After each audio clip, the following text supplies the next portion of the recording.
Eu louvo a Deus por mais essa oportunidade que o Senhor Deus nos concede de mais uma vez estarmos em sua casa. Aqui estão os heróis, né? E o frio não nos impede de estarmos na casa do Senhor nosso. E não está tão frio assim, né? Já fez mais frio, não é verdade? Eu estava aqui conversando com o pastor Valdir, faltando muito de gente aqui, viu? Muito bem.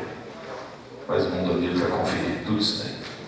Eu quero convidá-los para abrirmos a nossa Bíblia no livro dos Salmos. Salmos de número 143. Livro dos Salmos, Salmos de número 143. Nós estaremos lendo o versículo de número 10. Salmo de número 143 e o versículo de número 10. Que assim nos diz: ensina-me a fazer a tua vontade, pois és o meu Deus. Guie-me o teu bom espírito por terra plana.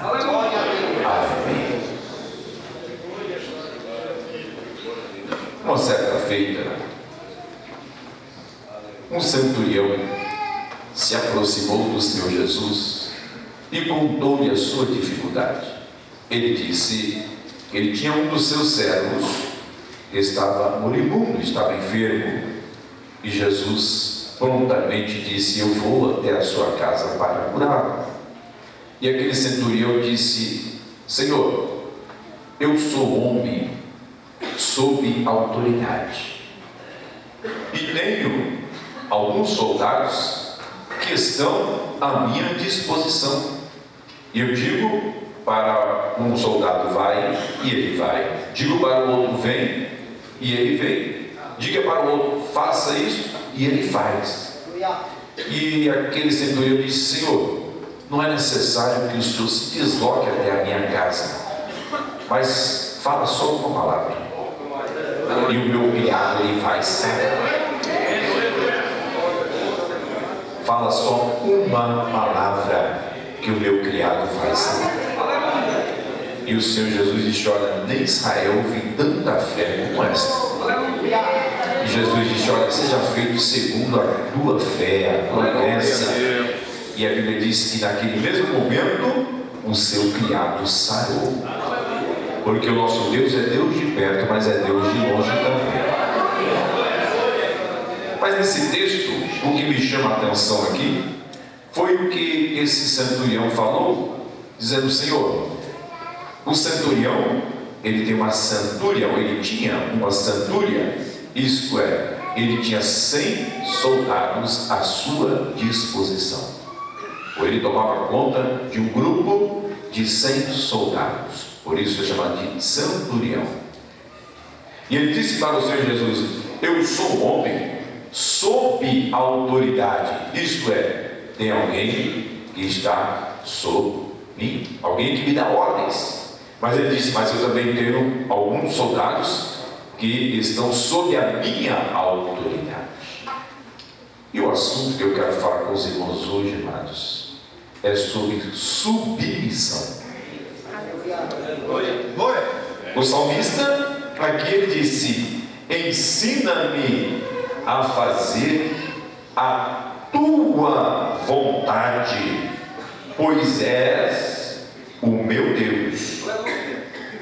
Ensina-me a fazer a tua vontade. E o que é submissão? Submissão é sujeição. Submissão é subordinação. Submissão é a disposição para obedecer. Submissão é a obediência voluntária. E este centurião, ele demonstra aqui um exemplo de submissão. Ele diz: olha, eu sou uma autoridade, tenho alguns soldados sobre os quais eu dou ordem e eles são obrigados a realizar aquilo que eu mando, mas tem alguém que está acima de mim, que também é uma autoridade, que me dá ordem e eu também cumpro as determinações. O salmista aqui, ele faz um pedido ao Senhor Deus: ensina-me a fazer a tua vontade, pois és o meu Deus. E eu fiquei pensando, meus amados, a Bíblia Sagrada nos mostra muitos exemplos de submissão, de sujeição, de subordinação, de obediência à autoridade. E o maior exemplo que a Bíblia Sagrada nos fala de submissão é do próprio Senhor Jesus Cristo. Paulo, escrevendo a sua carta aos Filipenses, no capítulo de número 2, o apóstolo São Paulo, a partir do versículo 5, Filipenses capítulo 2, versículo 5, Paulo diz assim: de sorte que haja em vós o mesmo sentimento que houve também em Cristo Jesus. O pedido de Paulo é que haja em nós o mesmo sentimento que houve em Cristo Jesus. E qual foi o sentimento que houve em Cristo Jesus? Versículo de número 6, ele diz que Jesus, sendo em forma de Deus, não teve por usurpação ser igual a Deus, mas aniquilou-se a si mesmo, tomando a forma de servo, fazendo-se semelhante aos homens, e achado na forma de homem, humilhou-se a si mesmo, sendo obediente até a morte, e morte de cruz. Jesus é o exemplo máximo de submissão. Quando ele ensinava os discípulos a oração do Pai Nosso, ele dizia isso: seja feita a tua vontade. Quando o Senhor Jesus estava já vivendo os seus últimos momentos aqui na face da terra, na forma corpórea de homem, e Jesus foi até o jardim de Getsemane orar. Na sua oração, mais uma vez, Jesus disse: olha, Pai, se possível, passa de mim esse cálice. Todavia, ó Pai, não se faça a minha vontade, mas a tua vontade. Jesus é o exemplo máximo de submissão, de sujeição, de obediência, obediência voluntária. O salmista pede: ensina-me, ó Deus, a fazer a tua vontade. E ele diz aqui: pois és o meu Deus. Esse versículo, amado, é um versículo muito profundo, e eu fiquei pensando sobre esse versículo. O salmista diz: pois és o meu Deus. Eu fiquei pensando em meu coração: quem é o teu Deus? Ou qual é o teu Deus? Porque tem muitos, amados, que o Deus deles não é mais Jeová, não é mais o Senhor Deus, aquele que chegou para Abraão e disse: Abraão, anda na minha presença e ser perfeito, porque eu sou Deus Todo-Poderoso. Aquele que chegou para Moisés e disse: Moisés, eu sou o que sou.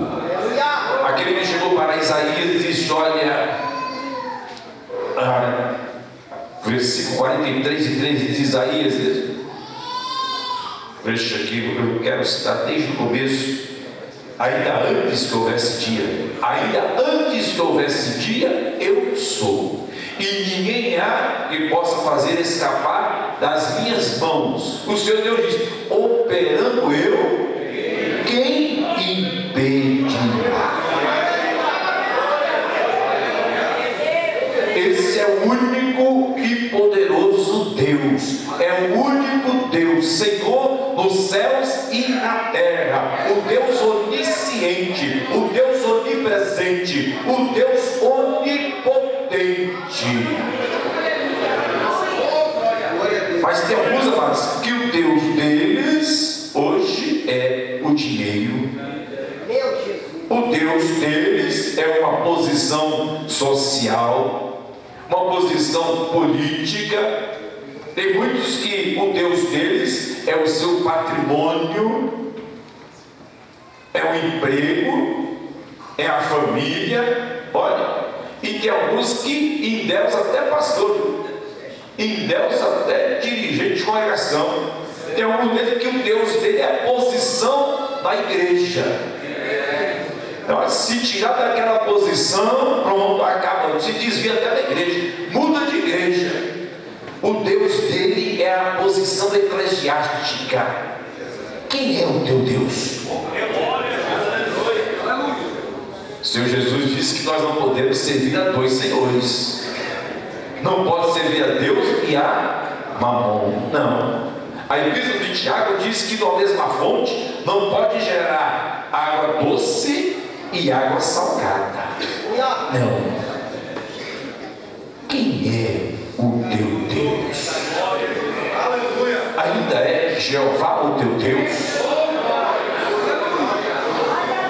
Ainda é o Senhor dos céus e da terra, o Criador dos céus e da terra, o Senhor Deus, aquele que domina todo o universo? Ele ainda é o teu Deus? Ou só era o teu Deus quando eras necessitado? Quando estava numa condição ruim, numa condição de necessidade, se aproximaste de Deus: tu és meu Deus. Aí Deus te perdoou, Deus te curou, te libertou, te batizou com o Espírito Santo, te deu uma família, escreveu teu nome no livro da vida, te deu até um patrimônio para você administrar. Aí começa a se afastar de Deus. Quem é o teu Deus? O salmista diz: pois és o meu Deus. Mas nosso assunto não é esse. Nosso assunto aqui é submissão. O salmista diz: ensina-me a fazer a tua vontade. E o salmista, ele já sabia que Deus tem uma vontade. E nós já dissemos aqui, amados, o Deus Todo-Poderoso, que domina os céus e a terra, o Deus que controla os céus e a terra. E eu fiquei pensando, amados, esse Deus que hoje o irmão ou a irmã já adorou a Ele. Aleluia. Você já orou a Ele, já conversou com Ele, e aqui nós estamos em algumas dezenas de pessoas, e Deus não confunde a voz de ninguém. Ele conhece a voz de cada um dos crentes, não só que estão aqui hoje, não, os crentes do universo todo. Deus conhece a voz de cada um, e Deus não mistura as necessidades, não. O irmão da esquerda precisa de uma coisa, o irmão da direita precisa de outra. Deus abençoa o da esquerda, abençoa o da direita, abençoa o de trás, abençoa o da frente, e Ele vem com a bênção e com a promessa, Ele cumpre, porque Ele é Deus Todo-Poderoso. E esse Deus Todo-Poderoso, Paulo diz que Ele tem uma vontade, Ele tem um plano, Ele tem um projeto. E todas as vezes que eu penso nisso, eu fico maravilhado em saber que o Deus que controla o universo, Ele parou e fez um projeto para a minha vida. fez um projeto para a tua vida também, para a vida de cada um de nós. Romanos capítulo 12, versículo 2. Aliás, Romanos é o livro que nós estamos estudando na escola bíblica dominical.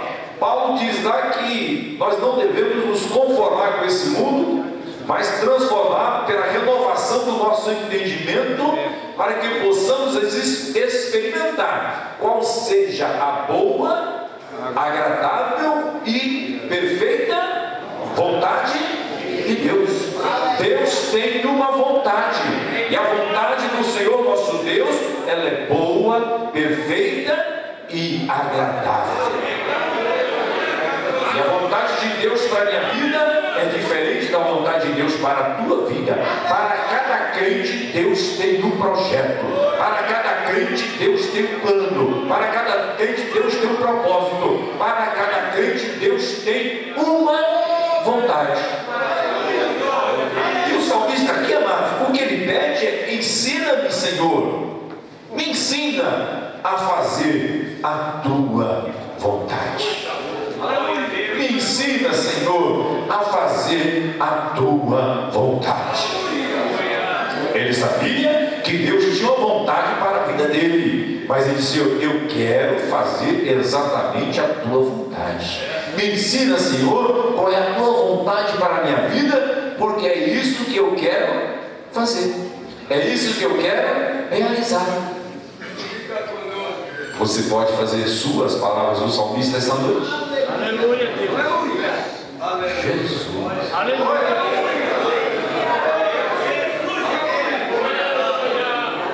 Essa é a resposta que ele esperava dele, irmão. Mas é por isso que nós estamos aqui hoje. Para aprendermos a fazer a vontade do Senhor. Aleluia, Deus. E quando eu fiquei pensando sobre esse texto, meus amados, o Espírito Santo de Deus me levou a fazer uma comparação entre duas pessoas que a Bíblia Sagrada relata. Uma pessoa, ele era um crente, conhecia o Senhor Deus como Deus, ele era profeta, nosso irmão Jonas. Quando nós lemos a Bíblia Sagrada, a Bíblia já começa falando de Jonas, dizendo que veio a palavra do Senhor Deus para Jonas. E o Senhor Deus disse: Jonas, levanta-te e vai à grande cidade de Nínive e pega a palavra que eu já te dei. E eu fiquei pensando, amados, Jonas, se nós pudéssemos trazer para o dia de hoje, Jonas já era crente, já conhecia Deus como Senhor, já conhecia Deus como Senhor da sua vida. Jonas era alguém que tinha comunhão com Deus. Jonas era alguém que já era servo do Senhor nosso Deus. Jonas já era profeta. Jonas era alguém usado pelo Senhor nosso Deus. Se fosse o dia de hoje, Jonas já tinha uma credencial, não só de crente, mas Jonas já tinha uma credencial de obreiro. É isso, irmão? Foi o que eu pensei. Porque Deus falou outra coisa, e Deus falava com ele. Jonas, levanta-te e vai à grande cidade de Nínive. Ensina-me, Senhor, a fazer a tua vontade. Bom, Jonas já era crente. Jonas já era obreiro. Era obreiro que Deus falava com ele. Era crente que Deus falava com ele. Era um crente que Deus tinha um projeto para a vida dele. E o Senhor Deus disse para Jonas: Jonas, levanta e vai realizar a minha vontade. Aleluia! Aleluia! Jonas já era crente, irmão. Jonas já era obreiro. Jonas era alguém que ouvia a voz de Deus falando com ele. E Deus falou para Jonas: Jonas, eu tenho uma vontade para a tua vida, eu tenho um projeto para a tua vida. vida, eu tenho um plano para a tua vida, Jonas. E meus amados, preste atenção. O Deus que tem o projeto, Ele dá a condição para realizar o projeto. Alguns não entenderam. Eu vou repetir. O Deus que tem um projeto para a tua vida, Ele vai dar a condição para que o irmão, a irmã realize o projeto que Ele tem para a tua vida. Veja só como Deus, Ele tem um projeto e Ele ainda dá a condição para nós realizarmos o projeto, irmão. Só não realiza quem não quer. Ele dá o projeto, Ele fala qual é o projeto, dá a condição e tem mais. Quem faz é sucesso, é vitória, é bênção. Foi isso que Deus fez para Jonas. Eu dei um projeto para a tua vida, eu já te dei a palavra, Jonas, eu já te dei o local, eu te dei a condição financeira, Jonas, para que você realize o projeto. Você só precisa de uma coisa, Jonas: submissão. Só precisa, Jonas, realizar a minha vontade. E Deus mostrou para Jonas qual era a vontade. Jonas, levanta-te e vai à grande cidade de Nínive e prega lá a palavra que eu já lhe dei. Irmãos, eu vou repetir, talvez pela 10ª vez. Jonas era crente. Crente que ouvia a voz de Deus. Jonas era obreiro, era profeta, alguém que Deus já usava. E Deus falou para ele: Jonas, agora eu quero que você faça a minha vontade é essa, vai para mim. E todos nós conhecemos a história de Jonas. Realmente ele se levantou, mas foi para Jó, e ali comprou a passagem para Tarsis. Entrou no navio. A Bíblia diz que procurando se esconder de Deus, entrou no navio e foi lá para o porão do navio. E o texto diz que lá no porão do navio, Jonas dormia um sono profundo. Eu vou repetir, irmão. Jonas era crente.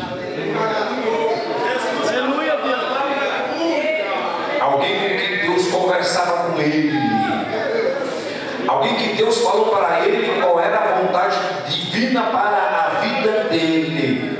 Alguém que Deus tinha dado a condição para ele realizar o projeto que Deus tinha para a vida dele. E Deus revelou para ele qual era o projeto que ele tinha para a vida dele. Mas Jonas não foi submisso à voz do Senhor nosso Deus.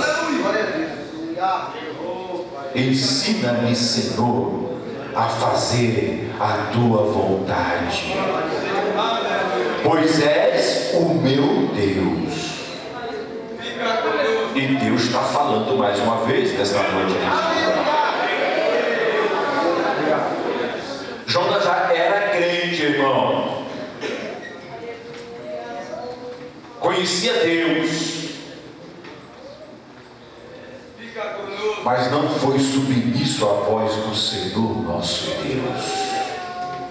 Deus falou, Deus mostrou para Jonas qual era o projeto e propósito para a vida dele. E todos nós conhecemos a história de Jonas. Vamos deixar Jonas dormindo o sono profundo lá no porão do navio, né? Vamos deixar Jonas dormindo um pouquinho lá no sono profundo. E aí o Espírito Santo me fez a comparação, irmãos. Vamos lá para o caminho de Damasco? Vamos para o caminho de Damasco?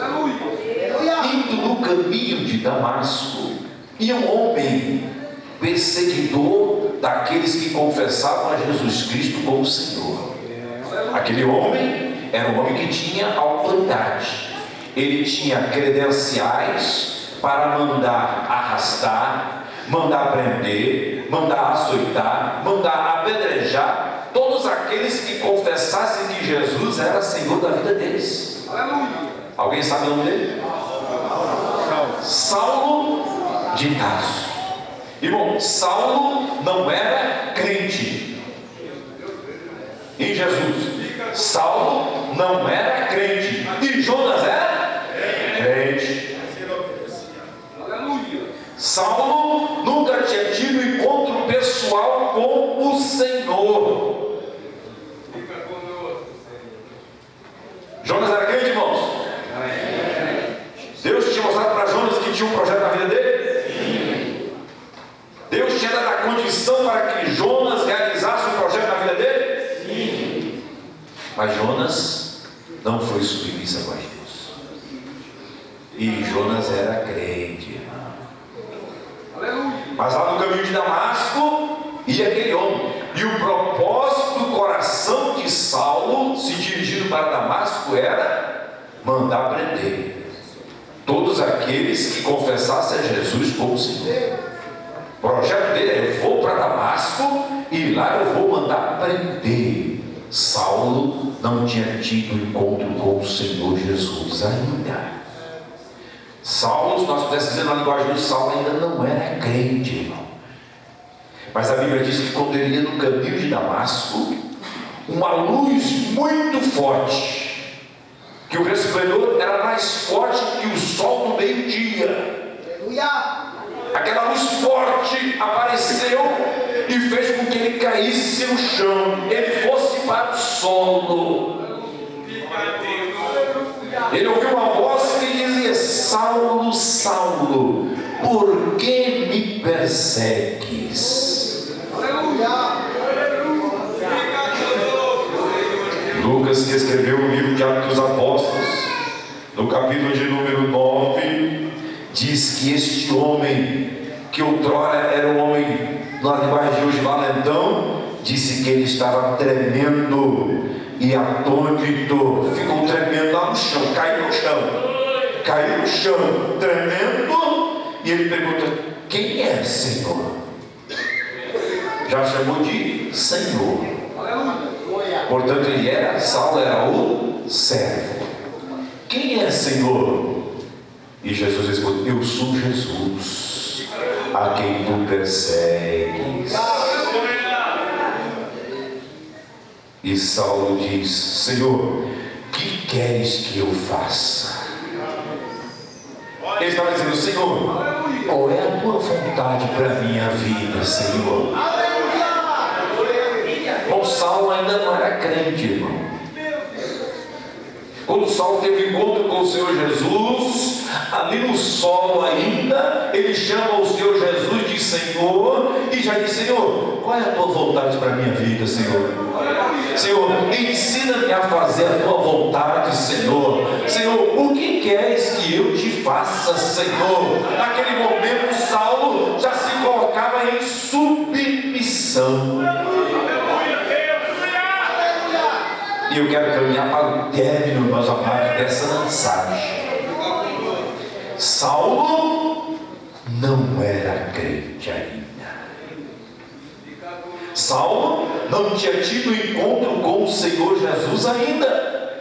Mas no momento que ele teve o encontro com o Senhor Jesus, e quando nós lemos o texto, ele ainda estava no chão, estava ainda caído no chão, e ele disse: Senhor, o que queres que eu faça, Senhor? Senhor, qual é a tua vontade para a minha vida? O Senhor disse: levanta e entra na cidade, e lá te será dito o que convém fazer. Aleluia! Glória a Deus. E sabe o que foi que Saulo fez, irmãos? Se levantou, e cego, a Bíblia diz que não estava enxergando, mas o levaram até a cidade de Damasco. Aleluia! Sabe o que foi que Saulo fez, irmãos? Foi submisso à voz do Senhor. Saulo se sujeitou à vontade do Senhor nosso Deus. Saulo se sujeitou à vontade do Senhor Jesus Cristo. No primeiro encontro que Saulo teve com o Senhor Jesus, Saulo já ficou submisso à vontade do Senhor.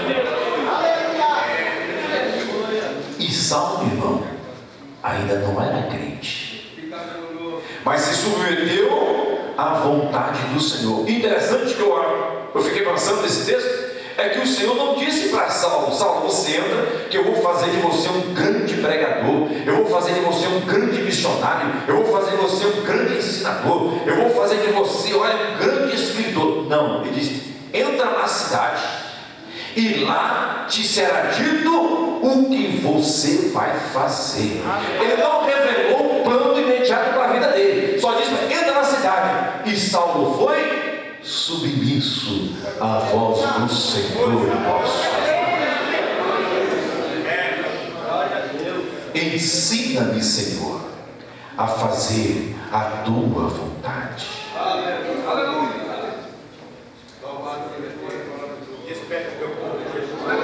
Quantos aqui acham que Deus tem uma vontade para a sua vida? Que tal fazermos nós as palavras do salmista nessa noite? Senhor, ensina-me a fazer a tua vontade, Senhor. Mas eu fiquei fazendo um paralelo entre essas duas vidas, entre Jonas, que era crente, Jonas, que era obreiro, Jonas, que era profeta, que já tinha tido encontro com o Senhor, e Saulo, que não tinha tido encontro com o Senhor. Jonas ouviu a voz de Deus, sabia que Deus tinha um projeto para a vida dele, e Deus havia dado a condição para que ele realizasse o projeto da vida dele. Mas Jonas está dormindo lá no porão do navio, um sono profundo. Não estava realizando a vontade de Deus para a vida dele, embora já fosse servo do Senhor. Enquanto que Saulo, que era o perseguidor, que mandava prender, mandava açoitar, Saulo que estava presente quando apedrejaram Estevão, Saulo que indo a caminho de Damasco para mandar prender aqueles que eram seguidores do Senhor Jesus, mas quando ele teve encontro com o Senhor, ele já disse: Senhor, o que queres que eu faça? Qual é a tua vontade para com a minha vida? E o Senhor não mostrou para ele de imediato qual era o projeto para a vida dele. Não, disse: olha, você entra na cidade e lá te será dito o que você vai fazer. E Saulo não estava cego, não estava enxergando, mas foi submisso à vontade do Senhor nosso. E eu fiquei meditando em meu coração. Recentemente nós estudamos o livro de Jonas na escola bíblica dominical, e todos nós conhecemos. Deus deu a Jonas uma outra oportunidade. Jonas saiu do porão do navio, foi lançado no mar, e no mar Deus preparou um grande peixe, e Jonas ficou 3 dias e 3 noites no ventre do peixe, e ali ele clamou a Deus. Deus ouviu a oração de Jonas e ofereceu a Jonas uma segunda oportunidade para que Jonas pudesse realizar a vontade divina na vida dele. E Jonas não perdeu aquela oportunidade. Agora, na segunda oportunidade, Jonas ouviu novamente a voz de Deus, e agora ele foi submisso à voz do Senhor nosso Deus. Ele se sujeitou à vontade de Deus na sua vida. Mas eu acho interessante, amados, quando nós lemos o livro de Jonas, parece que o livro de Jonas acaba sem um final. Acaba sem um final. A história da borboleta, ele ficou ali revoltado porque Deus fez nascer a borboleta e Deus matou a borboleta. E Deus disse: olha, você ficou com dó da borboleta, mas não teve dó daquela nação, aquele povo que estava lá necessitando de salvação. E a história de Jonas termina aí.